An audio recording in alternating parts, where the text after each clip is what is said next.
In Parshas Matos, we have the mitzvah of hechsher kelim, something which is very relevant to us. There are times that we need to kasher kelim, kasher vessels, and this mitzvah is learned out from the Bnei Yisrael, the Jewish people, after their battle with Midian, in which they destroyed Midian. So they're allowed to take the spoils, and as they take the spoils, they're taking vessels, kelim, that come from Midian. And so Klal Yisrael is instructed how to kasher these various vessels. So the Kotzker Rebbe asks a question and says, why is this mitzvah taught here when it came to the battle with Midian? Earlier, for example, in Parshas Chukas, we have the battle with Sichon. Surely there were vessels that could have been taken from the battle with Sichon. Why weren't we taught about how to kasher those vessels? Why specifically when it came to the battle with Midian? What is it that we're missing here? And so he explains as follows. When it came to the battle of Sichon, or for example the battle of Og, he says that the machshava, the thought process, the mindset of the Jewish people was not damaged. It was a battle. It was a war. Bnei Yisrael wanted to pass by. These nations said, no, we can't let you pass by. Bnei Yisrael said, we have to go through. They said, we're not going to let you. So there was a war, and we won the war. Very simple. But there was nothing that transpired aside for where we physically wanted to go that created this war. And says the Kotzker Rebbe that when it came to Midian, we know why there was a battle. We know why there was a war. Because it was the Midianites who caused the Jewish people to sin with Peor, and because of that, there was a terrible Magifa, there were a terrible plague that took place, and so many of the Jewish people were lost because they sinned as a result of their sin. And all of that came from the tumah, from the impurity that was instilled within the mindset of the Jewish people by Midian.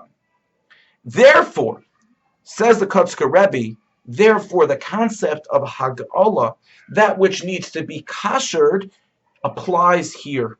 And when we think about it, what exactly is kashering? We're told that however something goes into a vessel is the way it comes out. So, for example, if that which is not kosher goes into a vessel through the heat of fire, the way in which we take that non-kosher item out of the vessel is also through fire. We have a concept in halacha called kibol-o kach polto. The way that it came in, the way that it absorbed, is the way that it comes out. And so the Kotzker Rebbe says, when it comes to Midian, Midian represents the ability of the Jewish mind to be damaged, the purity of the Jewish soul to be damaged. And therefore, when we kasher vessels on a deeper level with Midian, we really needed to kasher our thought process, our mindset, and our souls. We live in a time where we are challenged every single day by the society around us, even internally, our mindset, our thought process, what we think about, what we see, what we spend time doing. We are challenged on a regular basis, and it becomes harder and harder to keep our minds pure, focused on Torah and Torah values with all the challenges that surround us. And this mitzvah of Hechsher Kelim really has a deeper lesson for us, that we need to be cognizant, we need to be aware of the damage that all that surrounds us, which is tumah, which is impure, has on the purity of our souls, and I would say not only of our souls, but the souls of our children and the next generation.